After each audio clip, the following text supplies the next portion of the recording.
Joeyy and Sematary are perhaps the two most distinctly recognizable figures within underground hip-hop, with many elements of their work contributing to this. These elements of course involve their sound, image, visual style, and potential rancid stench. Despite the fact these two artists are on opposite ends of the spectrum in terms of the sound of their music and the way in which they present themselves, their audience seems to coincide, with the two artists fitting themselves into a similar niche within the music scene. You'd imagine the ironic nature as well as overlapping fan bases would result in these two collaborating, being friendly, or at the very least showing each other respect. Unfortunately, that is not the case, with the two rappers as well as their respective collectives engaging in perhaps the most lukewarm beef in the history of hip-hop. This beef would begin to simmer in April 2024 when Sematary would threaten to violently cuddle a redacted rapper for allegedly being alt-right. It would later become very clear that this redacted rapper is in fact Joeyy. This beef has continued to escalate throughout 2024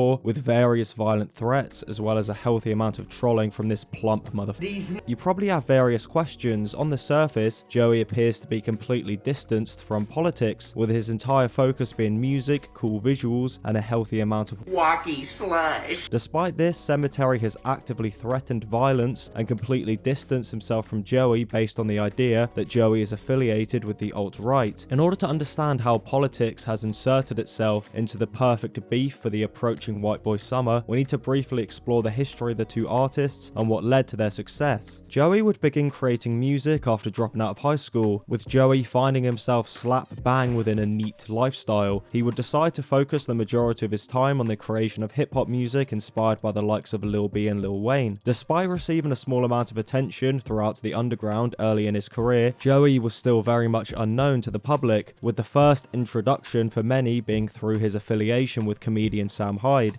Sam is an alternative comedian who has been able to build a successful career off the creation of alternative content online. Unfortunately, Sam is a little bit of a silly Billy, which resulted in his Adult Swim show World Peace getting cancelled. This led to Sam essentially being blacklisted from every entertainment platform on the planet. This forced Sam to alternative platforms, which in turn meant he was forced to start an independent production company to continue to put out content for his fans. This would see the beginning of Sam Hyde and Joey's affiliation, as Joeyy would begin working as Sam's audio engineer for various projects, as well as pulling up links on Sam's podcast like some sort of rotund Jamie. Prior to 2022, Sam Hyde and his projects were extremely niche. This would all change, however, and one man's inability to squat 225 below parallel led to a huge boost in popularity for both Sam Hyde and Joeyy. I'm not going to go too deep into the iDubbbz documentary and the eventual fallout between him and Sam, as it's not overly relevant. The main thing to take away is the fact that iDubbbz had unintentionally platformed Sam and therefore Joeyy to millions of people, with many becoming interested in this peculiar individual. Many saw Joey's rapper character as an ironic joke, although were shocked when presented with a backlog of hip-hop projects spanning back around 10 years or so, including a masterpiece with upcoming underground artist Akura da Integra. This resulted in forthcoming projects such as Attention to Retail receiving vast amounts of attention, and as Joey's music career began to build, he was featured less in Sam's content, presumably because he began to focus his entire efforts into his music career. This obviously paid off, and as of 2024, Joeyy has multiple underground hits in his repertoire, alongside various viral memes involving his persona, godlike aura, and collaborations with DJ Smokey. Joeyy has garnered a cult fanbase, a fanbase so intelligent that they actively engage in discussions on his Reddit, an example of such discussion being, is Joeyy obese for a joke? Is he doing it for a bit? Sematary has managed to build himself a similarly cult fanbase, although Sematary fans are slightly more cultish, as they are commonly seen riding his meat like a rattlesnake despite his continuous outwardly bad behavior. Sematary would begin producing music at the age of 11 after his dad provided him with top-of-the-line music equipment. Despite having countless opportunities to actually make good music, he would begin releasing the style of music he would eventually become known for in mid-2019. The music consisted of pitched-up black metal and shoegaze samples with Chicago drill-style drums and heavily auto-tuned Chief Keef-style vocals. Upon the consumption of Sematary music, you'd assume the entire thing is heavily ironic. Well, you'd be very wrong. Sematary has openly claimed his music and lifestyle is incredibly serious and not to be taken as a joke, despite his work looking like the Tumblr page of an overly edgy 14-year-old. Although Sematary's popularity would begin to spike, it wasn't without its controversy, as Sematary would continuously disavow sections of his fanbase MySpace that were affiliated with artists like Drain Gang and comedians such as Sam Hyde, at one point actually getting banned off Twitter for violently threatening who he saw as alt-right fans. I have no idea what Drain Gang did to catch these strays. I highly doubt this motherfucker has anything to do with right-wing politics. Sematary's outwardly political attitude may seem surprising, as his music on the surface seems to avoid politics entirely, and for the most part that is true, although there are a few songs released during his come-up that would actively highlight his desire to passionately kiss as many cops as possible, therefore pushing heavily left-wing politics. You see, Sematary is known for many things, one of which being the fact that he's the son of the guy who composed the soundtrack for the Pokemon film, and the other being his consistent publicized beef with former collaborators. These beefs have stemmed from his apparent big fat ego, as well as consistent need for control over who his collaborators work and are friends with. He would specifically cut ties with artist Juju for being friends with Joey and Shed Theory. He's also known to send false copyright strikes towards creators who criticize him, which got me trembling in my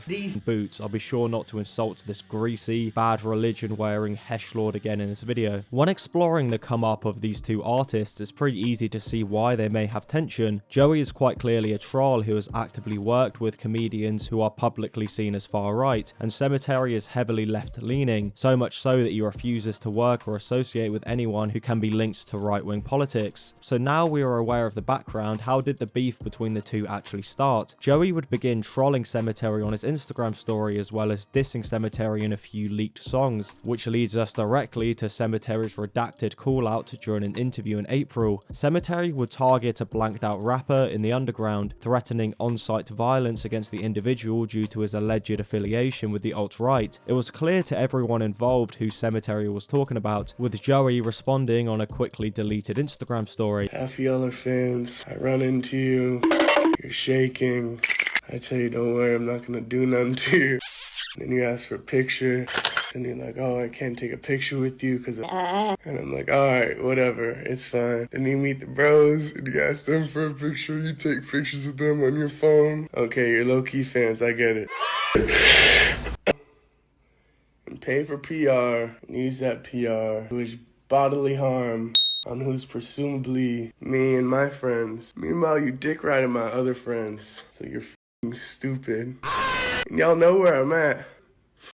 It may be hard to understand what this man is saying, as opiates have turned his brain into paste, so let me translate. He's essentially explaining how members of Sematary's group Haunted Mound are actively fans of the rap collective Shed Theory, which consists of various members including Joey. This would be backed up by Shed Theory member Ricky Chicks, who would explain how Haunted Mound member Buckshot took various pictures with Shed members, although wasn't allowed to share them on any social media, as Sematary has complete control over all the Instagrams of members within his collective. Sematary is known to be extremely controlling of the artists within Haunted Mound, actively limiting their ability to collaborate with artists he doesn't have direct involvement with. If either of the artists involved in the beef had an ounce of testosterone, you'd expect some sort of throwdown if they were to cross paths at any point, with Sematary attempting to bitch slap Joey in the same way he did to one of his fans. Joey would obviously respond with his patented bone and nerve technique. This is unfortunately not the case, as the two would actually cross paths at Chief Keef's album release party, with the outcome essentially being a whole lot of nothing. According to Joey, Sematary would ignore him the entire time, with Joey uploading a picture to his story standing directly behind Sematary. According to later comments from Shed members Laker and Ricky Chicks, Sematary would actively run from Joey and allegedly called the police, which is understandable. To be fair, this is one hefty motherfucker, and Sematary looks like his diet consists of exclusively cigarettes and Klonopin. When Sematary was asked why he didn't press Joey at the event on Twitter, despite previously threatening to do so, he would respond saying he didn't want to disrespect Chief Keef and his party. It may seem odd that an artist with a persona entirely themed around violence would call the police or security on somebody he had an issue with, although it's not out of character for Sematary. As the Joey beef began to escalate, Haunted Mound members Turnabout and Goner would leave the group, citing Sematary's massive ego as well as manipulative behavior and drug issues as the reason. Despite leaving on bad terms, the two members would decide to attend Sematary's Salt Lake City show to end the working relationship as peacefully and respectfully as possible. Unfortunately, Sematary had kept pictures of the ex-members' passports for some reason, and when the two tried to enter, they were turned away by security. All previous accounts from ex-members and associates paint Sematary to be a controlling, manipulative leader who continuously limits the creative and monetary potential for his artists whilst flexing the money he is primarily making off their backs. His ego, combined with an ever-worsening drug problem, appears to be destroying his public image. Presumably due to the drama within Haunted Mound, Sematary has remained quiet on the Joeyy situation, with the last official call-out coming during an interview in May. He would expand on his issues against Joeyy, confirming Sam Hyde as the reason. He would accuse Joeyy of being a silly little Billy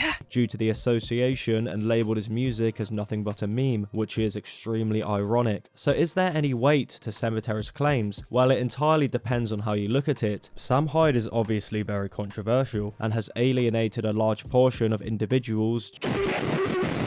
Joeyy is obviously not Sam Hyde, however some fans put a lot of weight on association and slap negative labels on people based on the actions of friends or former colleagues. I personally don't attribute much worth to this. Joeyy has never said or referenced anything political in his musical art. Even if you do put negative weight on Joey's association with Sam Hyde, Sematary's statements against Joeyy appear to be outwardly hypocritical when you dig a bit deeper into his career. Sematary recently toured with Sewer Slide Boys, and although Sematary's inclusion was kind of a disaster due to the fan reaction to his music, a co-sign from an artist as big as Sewer Slide Boys is only going to benefit Sematary. Thing is, Self-Deletion Boys actively promoted and supported Sam Hyde throughout his various cancellations and have even referenced him in a song. If Sematary was serious about his tirade against Sam Hyde and the alt-right, he would cut ties with anybody associated, regardless of their size or inherent worth to his growth as an artist. We can even look towards Sematary's aesthetic when picking apart